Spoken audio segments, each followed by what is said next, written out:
मैं डॉक्टर भामा अग्रवाल आपके अपने यूट्यूब चैनल पर आपका स्वागत करती हूँ, अभिनंदन करती हूँ। आइए प्यारे बच्चों, आज हम ध्रुव स्वामिनी नामक नाटक का अध्ययन शुरू करते हैं। इस नाटक के अध्ययन से पूर्व इसे सरल और सहज बनाने के लिए हमें इसकी भूमिका को समझना होगा, जो इस प्रकार है। ध्रुव स्वामिनी नाटक छायावादी साहित्यकार जयशंकर प्रसाद द्वारा रचित है, जो 1933 में प्रकाशित हुआ। यह भारतीय इतिहास के स्वर्ण युग गुप्त काल की पृष्ठभूमि को लेकर रचा गया। इसमें पुरुष सत्तात्मक समाज के शोषण के विरुद्ध नारी के विद्रोह द्वारा उसके अस्तित्व, अस्मिता, अधिकार, अनुचित विवाह से मोक्ष तथा पुनर्लगन की समस्या का समाधान प्रस्तुत किया गया है। यहाँ समुद्रगुप्त की मृत्यु से लेकर चंद्रगुप्त के राजा बनने तक के समय के घटनाक्रम को 3 भागों में विभाजित किया गया है। पात्र सूची: ध्रुव स्वामिनी, मंदाकिनी, कोमा, चंद्रगुप्त, रामगुप्त, शिखर स्वामी, पुरोहित, शकराज, खिंगिल, मिहिरदेव, सामंत कुमार, शक सामंत, प्रतिहारी, प्रहरी, दासी, कुबड़ा, बोना, हिजड़ा, नर्तकियां। प्रथम अंक इस प्रकार है। तीसरे अंक के स्मरणीय बिंदु इस प्रकार हैं।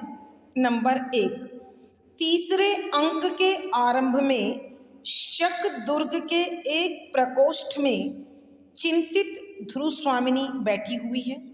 नंबर 2, एक सैनिक राजाधिराज रामगुप्त के दुर्ग में आने की सूचना देता है।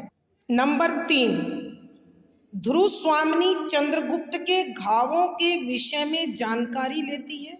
नंबर 4, शक दुर्ग की जीत पर मंदाकिनी ध्रुव स्वामिनी को बधाई देती है। नंबर 5, तभी पुरोहित ग्रह शांति के लिए आते हैं तो उन्हें ध्रुव स्वामिनी की हृदय विदारक दशा का पता चलता है। तब वह धर्मशास्त्र का विधान पुनः देखने चले जाते हैं। नंबर 6, कोमा अपने पालनहार पिता मिहिर देव के साथ शकराज का शव लेने आती है। नंबर 7, शकराज का शव लेकर जाती हुई निरीह कोमा और मिहिर देव को रामगुप्त मरवा देता है। नंबर 8, सामंत कुमार रामगुप्त के इस कुकृत्य पर उसकी निंदा करते हैं। नंबर 9, अपनी आलोचना सुनकर रामगुप्त वहां पहुंच जाता है। नंबर 10, रामगुप्त सभी सामंत कुमारों और चंद्रगुप्त को बंदी बनाने का आदेश सैनिकों को दे देता है। नंबर 11, ध्रुव स्वामिनी चंद्रगुप्त से प्रतिवाद करने के लिए कहती है। नंबर 12, तभी पुरोहित धर्मशास्त्र का विधान सुनाने आ जाते हैं। नंबर 13, रामगुप्त अपना विरोध करती हुई ध्रुव स्वामिनी को बंदी बनाने का आदेश एक सैनिक को देता है। नंबर 14, यह देख आवेशित चंद्रगुप्त लोह श्रृंखला तोड़कर आजाद हो जाता है। नंबर 15, चंद्रगुप्त सामंत कुमारों को मुक्त करने का आदेश सैनिकों को देता है और अपने अधिकारों की मांग करता है। नंबर 16, शिखर स्वामी ग्रह कलह शांत करने के लिए परिषद बुलाता है। नंबर 17, परिषद चंद्रगुप्त को सम्राट घोषित करती है। नंबर 18, पुरोहित धर्मशास्त्र का विधान सुनाते हुए ध्रुव स्वामिनी को रामगुप्त से मोक्ष की आज्ञा देते हैं। नंबर 19, परिषद और शिखर स्वामी को अपना विरोधी देखकर रामगुप्त चंद्रगुप्त के वध का प्रयास करता है। नंबर 20, एक सामंत कुमार रामगुप्त के इस अनुचित प्रयास के कारण उसका वध कर देता है। नंबर 21, परिषद, सामंत कुमार, सैनिक सब एक साथ राजाधिराज चंद्रगुप्त व महादेवी ध्रुव स्वामिनी की जय का उद्घोष करते हैं। इस दृश्य के साथ नाटक का सुखद अंत होता है और पर्दा गिरता है। आइए बच्चों, अब हम इस तीसरे अंक के पदों की व्याख्या द्वारा इसे समझने की कोशिश करते हैं।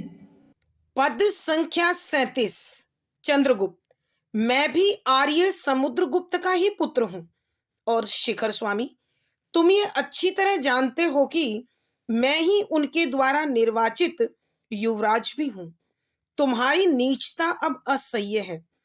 तुम अपने राजा को लेकर इस दुर्ग से सकुशल बाहर चले जाओ। यहाँ अब मैं ही शकराज के समस्त अधिकारों का स्वामी हूँ। प्रसंग, प्रस्तुत पंक्तियां छायावादी साहित्यकार श्री जयशंकर प्रसाद जी द्वारा रचित ध्रुव स्वामिनी नामक नाटक के तीसरे अंक से ली गई हैं। संदर्भ, यहाँ नाटककार श्री जयशंकर प्रसाद ने गुप्तकालीन ऐतिहासिक पृष्ठभूमि में कल्पना मिश्रित एक ऐसा ताना बाना तैयार किया है जिसमें नारी शोषण के विरुद्ध पुरजोर आवाज उठाकर उसके अस्तित्व, अस्मिता, अधिकार और विशेषतः पुनर्लगन की समस्या से निजात दिलाने की कोशिश की गई है। यहाँ उस घटना का वर्णन है जिसमें रामगुप्त के अत्याचारों के विरुद्ध विद्रोह करने की प्रेरणा अथवा विरोध करने की प्रेरणा ध्रुव स्वामिनी से प्राप्त कर चंद्रगुप्त अपने बंधन तोड़ देता है और अपने अधिकारों की मांग करता है। और वह रामगुप्त तथा शिखर स्वामी से कहता है कि व्याख्या, शब्दों के अर्थ साथ साथ। निर्वाचित, चुना गया, युवराज, भावी उत्तराधिकारी।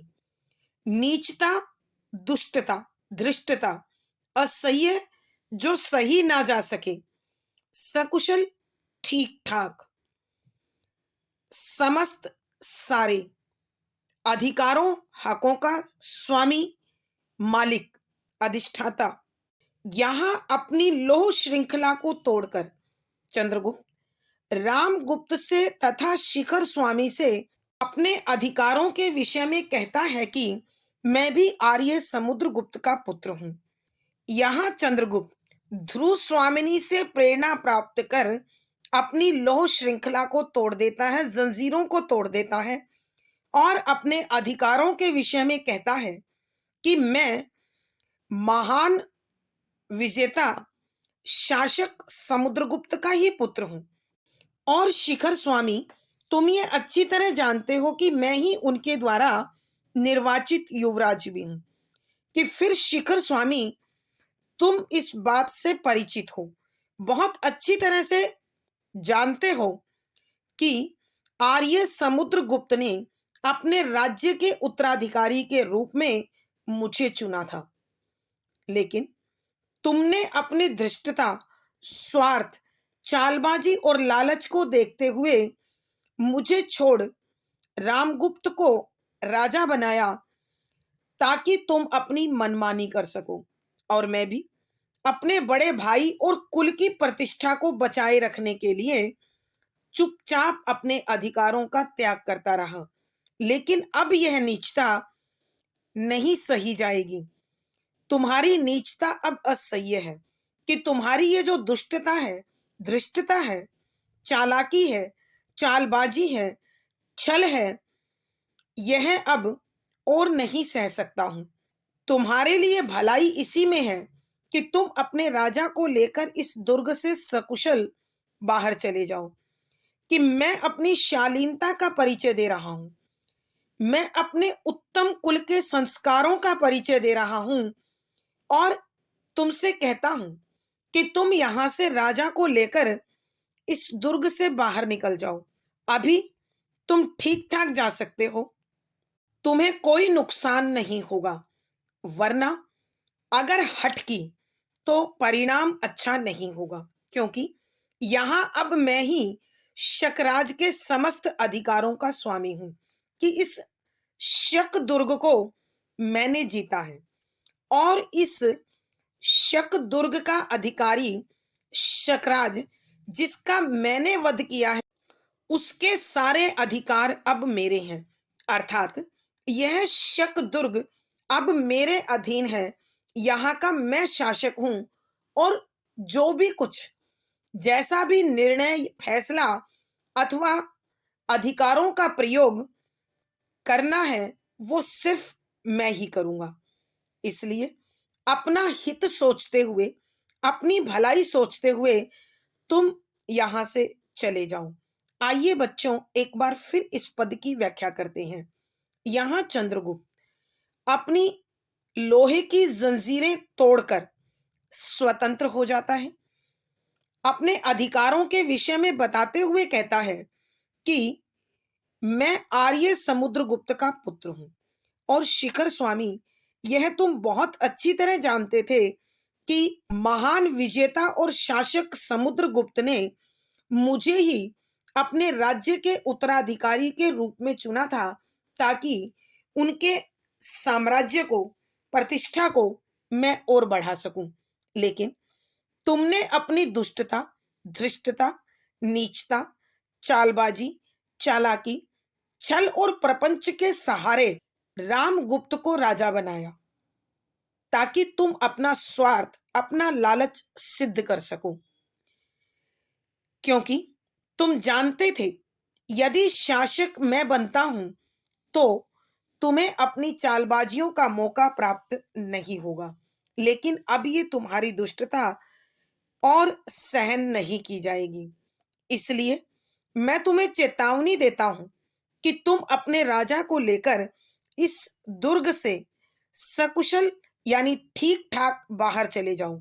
अगर हट की, जिद की और तुमने यहां अधिकारों की मांग की तो परिणाम अच्छा नहीं होगा।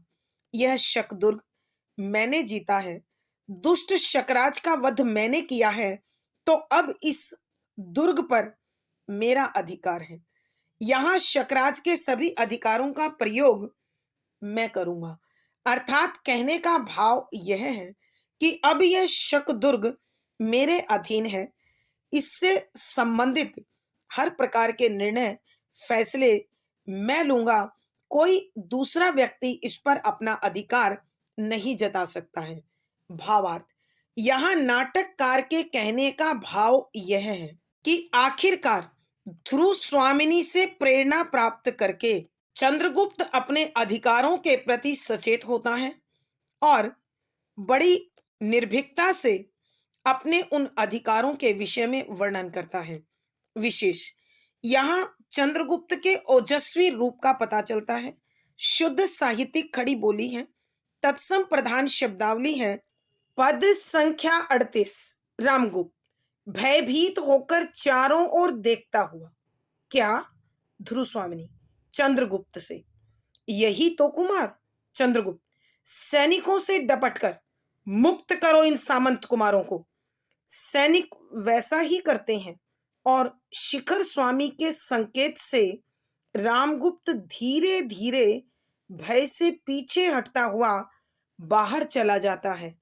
प्रसंग पूर्ववत संदर्भ, यहां उस घटना का वर्णन है जिसमें चंद्रगुप्त अपने आप को लोहे की जंजीरों से मुक्त कर लेता है और अपने राज संबंधी सभी अधिकारों को अपने लिए सुरक्षित रखने की मांग रखता है, और साथ ही साथ वह शिखर स्वामी को यह भी बताता है कि राज्य का वास्तविक अधिकारी वही था, लेकिन तुमने अपने स्वार्थ के लिए यह अधिकार आर्य समुद्रगुप्त की इच्छा के विरुद्ध रामगुप्त को दे दिया।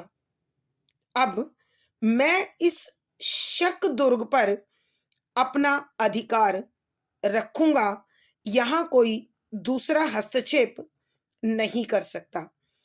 जब चंद्रगुप्त अपने इन्हीं भावों को प्रकट करता है तो रामगुप्त को बड़ा धक्का लगता है और वह कहता है कि रामगुप्त भयभीत होकर चारों ओर देखता हुआ।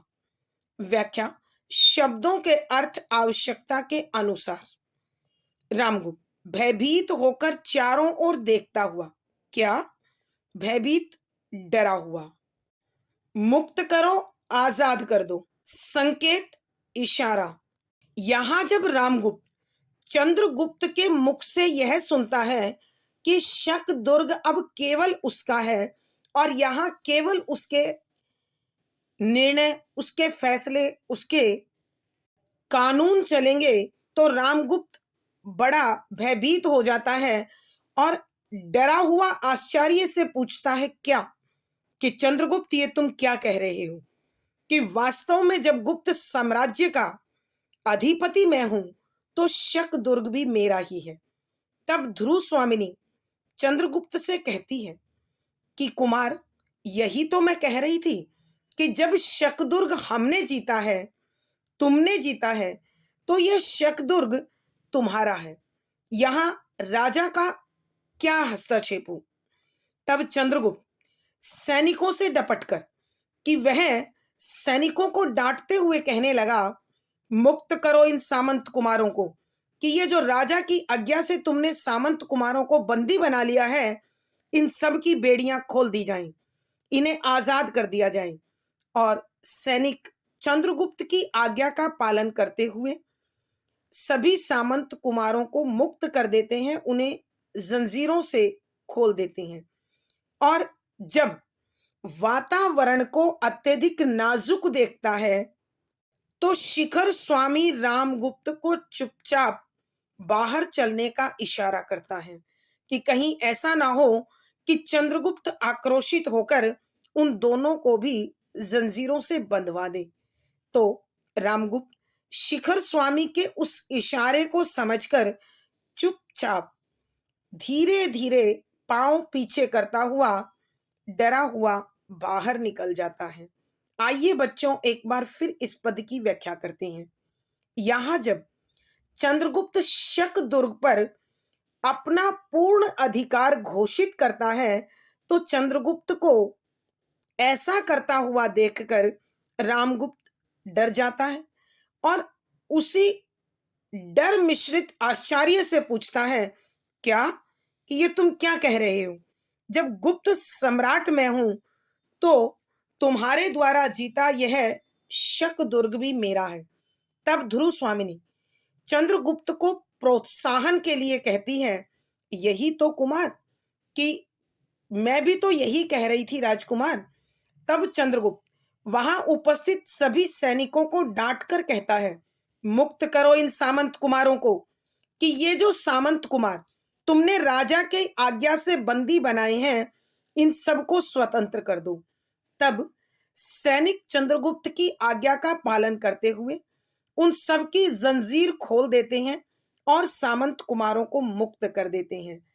तब मौके की नजाकत को देख, वहां के वातावरण की गर्माहट को देखकर शिखर स्वामी रामगुप्त को वहां से चले जाने का, निकल चलने का इशारा करते हैं कि कहीं ऐसा ना हो कि आक्रोशित चंद्रगुप्त उसे और रामगुप्त को भी बेड़ियों से बंधवा दे।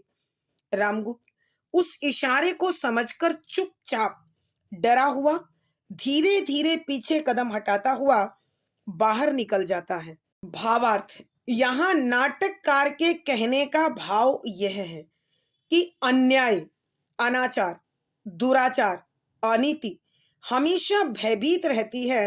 वो अपने अधिकारों का दावा आत्मविश्वास के साथ नहीं कर सकती। रामगुप्त और शिखर स्वामी की स्थिति ऐसी ही है। विशेष यहाँ चंद्रगुप्त की सजगता और रामगुप्त की भयभीत दशा का वर्णन किया गया है। शुद्ध साहित्यिक खड़ी बोली है, शांत रस प्रसाद गुण है, तत्सम शब्दावली है, अभिधा शब्द शक्ति है, प्रसाद गुण है, अनुभूति परक बिंब और संवादात्मक शैली है। पद संख्या 39। शिखर स्वामी। कुमार, इस कलह को मिटाने के लिए हम लोगों को परिषद का निर्णय माननीय होना चाहिए। मुझे आपके आधिपत्य से कोई विरोध नहीं है, किंतु सब काम विधान के अनुकूल होना चाहिए।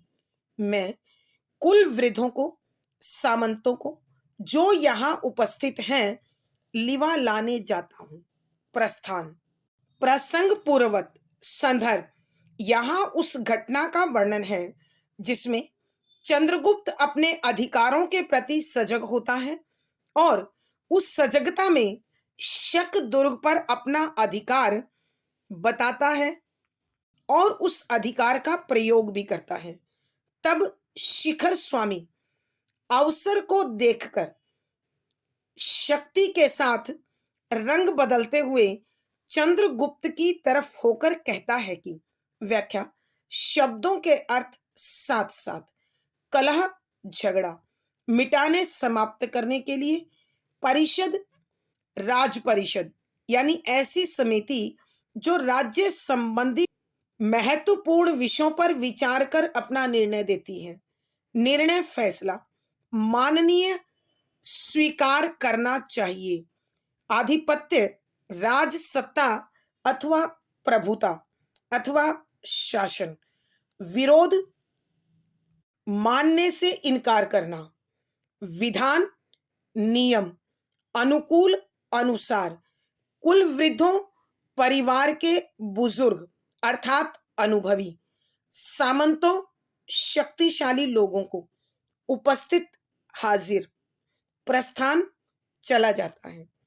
यहाँ शिखर स्वामी जब देखता है कि चंद्रगुप्त ने बड़ी सजगता के साथ अपने अधिकारों की शक्ति को प्रयोग करना आरंभ कर दिया है, तो वह उस वातावरण के अनुसार तुरंत अपने आप को बदलता है, रामगुप्त को किले से बाहर भेज देता है और चंद्रगुप्त से कहता है कि कुमार, कि युवराज, इस कलह को मिटाने के लिए हम लोगों को परिषद का निर्णय माननीय होना चाहिए कि अब गुप्त कुल में यह जो गृह कलह उत्पन्न हो गया है, अर्थात दोनों भाइयों में शक्ति और प्रभुता को लेकर जो विवाद खड़ा हो गया है, इसके लिए मुझे अब राज परिषद बुलानी चाहिए और मैं ऐसी आशा करता हूं कि आप दोनों को उसके निर्णय अवश्य स्वीकार होंगे। मुझे आपके आधिपत्य से कोई विरोध नहीं है कि मैं महामंत्री हूं। मेरे लिए शासक रामगुप्त हो अथवा चंद्रगुप्त, मुझे कोई फर्क नहीं पड़ता और मैं आपका विरोध भी नहीं करता हूं, किंतु सब काम विधान के अनुकूल होने चाहिए। लेकिन मैं समझता हूं कि प्रत्येक कार्य राज नियम के अनुसार होने चाहिए, राज परिषद के निर्णय के अनुसार होने चाहिए, कुल की मर्यादा के अनुरूप होने चाहिए। इसलिए मैं गुप्त कुल के अनुभवी लोगों को, शक्तिशाली सामंतों को, जो भी यहाँ शक दुर्ग में मौजूद हैं, उन सबको लेकर आता हूं ताकि यह गृह कलह जो उत्पन्न हो गया है, इस पर सभी विचार विमर्श करके अपना निर्णय सुना सके। और ऐसा कहते हुए शिखर स्वामी वहां से चले जाते हैं। आइए प्यारे बच्चों, हम एक बार फिर इस पद की व्याख्या करते हैं। यहाँ जब शिखर स्वामी चंद्रगुप्त को अपने अधिकारों के प्रति सजग होकर उन्हें शक्ति के साथ, आत्मविश्वास के साथ प्रयोग करते हुए देखता है, तो वह अवसर की अनुकूलता पर विचार करते हुए तुरंत चंद्रगुप्त की और मुखातिब होकर कहता है कि हे कुमार, इस गुप्त कुल में दोनों भाइयों में जो गृह कलह उत्पन्न हो गया है, अब उसे मिटाने के लिए मैं समझता हूं कि राज परिषद को बुलाया जाए और वह इन सब विषयों पर विचार कर जो भी निर्णय दे, जो भी फैसला सुनाए, हम सबको उसे मानना चाहिए। मुझे आपकी राजसत्ता और प्रभुता से भी कोई विरोध नहीं है। मैं उसका भी उसी प्रकार सम्मान करता हूं जैसे राजा रामगुप्त की शासन व्यवस्था में अपना दायित्व निभाता हूं और सम्मान करता हूं। लेकिन मेरा मानना है कि जो भी कार्य हो, जो भी निर्णय हो, जिसके पास भी राजसत्ता हो, वह नियम के अनुसार हो, वो सही हो। इसलिए सही अधिकारी को चुनने के लिए मैं गुप्त कुल के कुलवृद्धों को, अर्थात अनुभवी गुप्त कुल परिजनों को, शक्तिशाली सामंतों को, शक्तिशाली सामंतों को, जो भी यहाँ शक दुर्ग में मौजूद हैं, मैं उन सबको यहाँ लाने के लिए जा रहा हूँ। और ऐसा कहकर वो वहां से प्रस्थान कर जाता है, चला जाता है। भावार्थ, यहाँ नाटककार के कहने का भाव यह है कि शिखर स्वामी अत्यंत चालाक व्यक्ति है। वह अवसर को देखते हुए तुरंत अवसर की अनुकूलता के अनुसार आचरण करते हुए राज परिषद बुलाने की बात करता है। विशेष यहाँ शिखर स्वामी की अवसरवादिता पर प्रकाश डाला गया है। शुद्ध साहित्यिक खड़ी बोली है, तत्सम प्रधान शब्दावली है, अभिधा शब्द शक्ति है, प्रसाद गुण, संवादात्मक शैली और अनुभूति परक बिंब है। पद संख्या 40। सैनिक लोग और भी मंच ले आते हैं और सामंत कुमार अपने खड़ंगों को खींचकर चंद्रगुप्त के पीछे खड़े हो जाते हैं। ध्रुव स्वामिनी और चंद्रगुप्त परस्पर एक दूसरे को देखते हुए खड़े रहते हैं। कुल वृद्धों की परिषद के साथ रामगुप्त का प्रवेश। सब लोग मंच पर बैठते हैं। पुरोहित, कुमार आसन ग्रहण कीजिए। चंद्रगुप्त, मैं अभियुक्त हूं। प्रसंग पूर्वक संदर्भ, यहाँ उस घटना का वर्णन है जब शिखर स्वामी रामगुप्त और चंद्रगुप्त के मध्य जो राज सत्ता और प्रभुता को लेकर विवाद उत्पन्न हो गया है, उसका निर्णय लेने के लिए राज परिषद की बैठक कराता है। यहाँ उसी घटना का उल्लेख है। व्याख्या, शब्दों के अर्थ आवश्यकता के अनुसार सैनिक सिपाही, मंच बैठने के लिए चौकियां, खड़ंगों तलवारों खींचकर निकालकर, परस्पर आपस में, कुल वृद्धों गुप्त कुल के बड़े अनुभवी लोगों की, बुजुर्गों की, प्रवेश अंदर आना, मंच चौकी पर, आसन बैठना, अभियुक्त दोषी।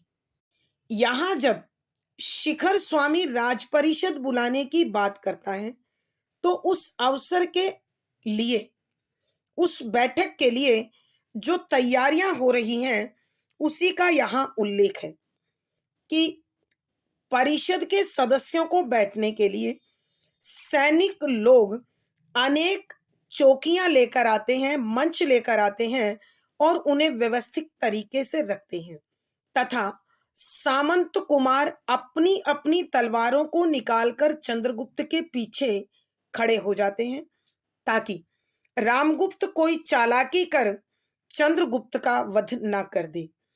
और ध्रुवस्वामिनी तथा चंद्रगुप्त आपस में एक दूसरे को देखते हुए वहां खड़े हो जाते हैं।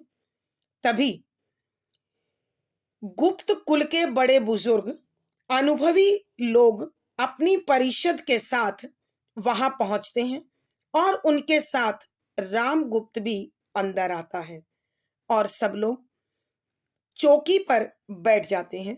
तब पुरोहित चंद्रगुप्त से कहता है, कुमार आसन ग्रहण कीजिए, कि राजकुमार आप भी बैठिए। तब चंद्रगुप्त अपनी स्थिति के विषय में वर्णन करते हुए कहता है, मैं बैठने का अधिकारी नहीं हूं क्योंकि मैं अभियुक्त हूं कि इस समय मुझे दोषी करार दिया है राजा ने, इसलिए दोषी आसन ग्रहण नहीं कर सकता।